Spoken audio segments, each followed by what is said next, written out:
Judge Joe Brown, and we're listening to We All Be News, News-Free Dixie for the 21st century.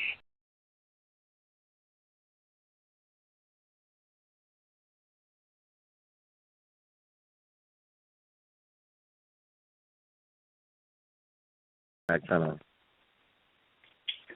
gonna ask you right quick about Jamal Bryant, man, because I'm very curious about him. Because I'm gonna tell you why. Because I don't go to church that much, right? And when I was in BEMoor my last time around, I went to his church 2 times within 3 days, and I was just impressed with the man. He's very charismatic. He's one of them great orators. I mean, he got like the Keynesian thing going on. He's very charismatic. He's like he's very active in the community. He has concerns. He's like women love him, and men respect him too. So what's the real deal with Jamal Bryant? I mean, you're a Baltimorean, you know more than I do about this guy, but I'm impressed by him from the outside looking in. Yes, sir. Well, you know the old saying, brother, all that glitters is not gold. And Jamal Bryant basically his father was Bishop John Bryant, who was very active and had a very socially active church at Bethel A.M.E. Church. Jamal Bryant, of course, traveled with his father in Africa and with his sister. But basically, he was a spoiled riding child for the most part. Never really was a part of the movement. And sometimes, you can have fathers that are ministers, and some of the worst children, unfortunately, I have to say, can be children who are family or fathers or ministers, because they resent, unfortunately, sometimes because their father is not there for them, due to they may be out there on the mission and don't have a full understanding of who their father really is and what he's committed to. Well, Jamal Bryant, of course, went to Baltimore City public schools, wasn't the most intelligent child, and to my knowledge, I don't think he graduated, but he was allowed somehow to get into Morehouse, which usually means that that's the political ties, that's the fraternal ties. So, of course, if he's in Morehouse, he had to take the pledge, right?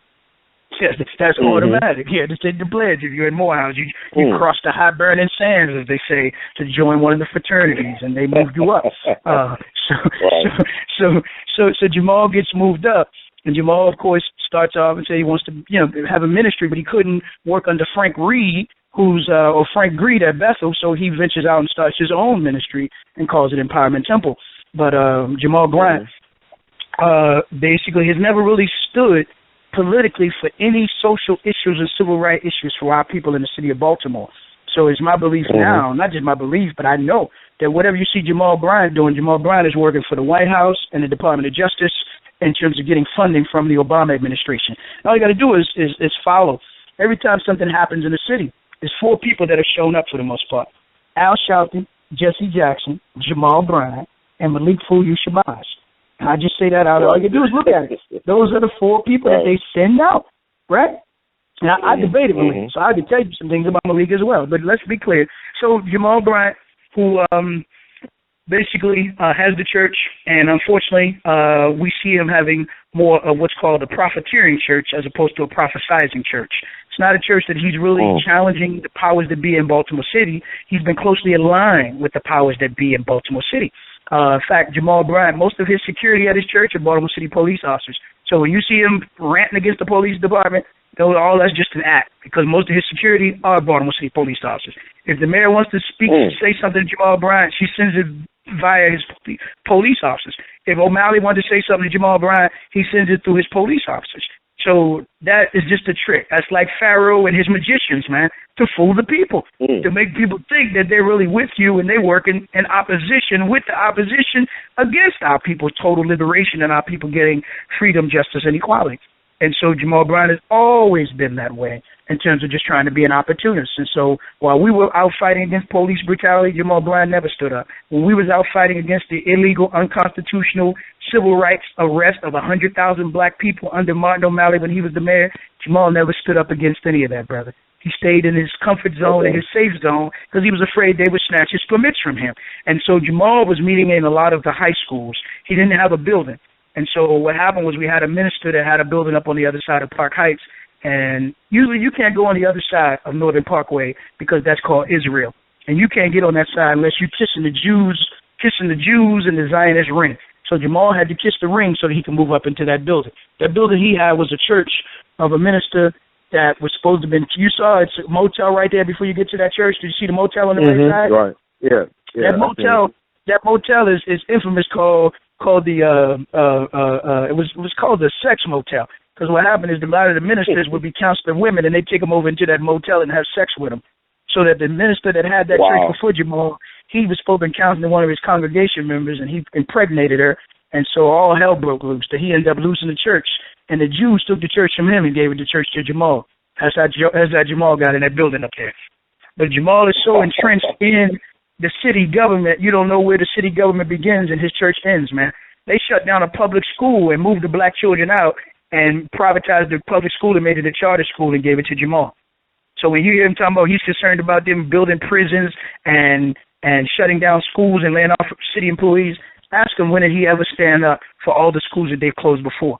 But if you ask anybody who's been standing up, they'll tell you Brother Muhammad was out there. They'll tell you about the numerous times they tried to arrest me because we confronted the superintendent, Andre Alonso, about closing the public schools. They'll tell you about the numerous times they tried to arrest me for daring to challenge the people that they brought in, Arabs from other parts of the state, and told them that they were going to give the school to them, and they didn't even have a child in the Baltimore City public schools. They can tell you about those numerous times that we stood up for the people that was illegally arrested in the city of Baltimore, had demonstrations. But Jamal has never, ever, ever stood up. And so if you see him standing up now, it's insincere, and there's more to it than what they're telling right now. So, but that's been Jamal. There's so much more I could tell you about Jamal, because I had my personal. What's that? I can tell you so much.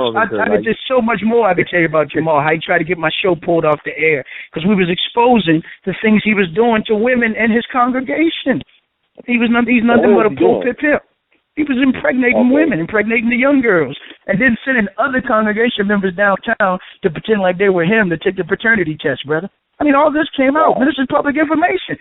If you go to his website was not a picture of Jesus or not a picture of God or heaven or anything. His website was a Bentley, man, that you had to press the button on the Bentley to go into the website. So Jamal was trying to be a shot calling the baller, man. He was not trying to be no minister. I don't even know if he still has it up there. And he was talking more about his cars than talking about his congregation, brother. So this is he got a lot of women in church too, though. Well, but unfortunately, because our women, right. But that's because women are drawn to power, but they don't even realize that's not real, sincere power from God. He got the oratorial skills. He may have the gift, but again, when you look at how he's serving the people and not serving the people, all you got to do is ask, has he called for any boycott of the city of Baltimore? Are you that concerned? Are you going to talk King ministry?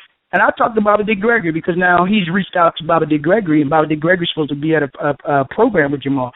I said, I don't trust him, and I've never trusted him. I've even had conversation with the brothers in the Nation of Islam. They've been around Jamal Bryant. I said, there's a man that told his congregation years ago not to even go to the Million Man March. He spoke out so bad against the march, and now you're embracing him. You know what I mean?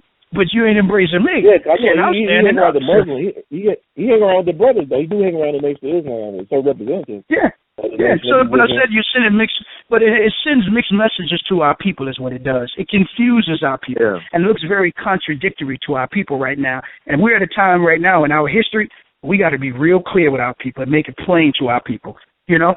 But Jamal is a modern-day magician for the modern-day American, what's that horse called, American Pharaoh? So he's a magician for the American Pharaoh that's down there at 1600 Pennsylvania Avenue, Barack Obama, brother. And that's the truth. That's all you got to do is look at it. That's who he's working for. And I keep telling people, don't let him fool you. All right?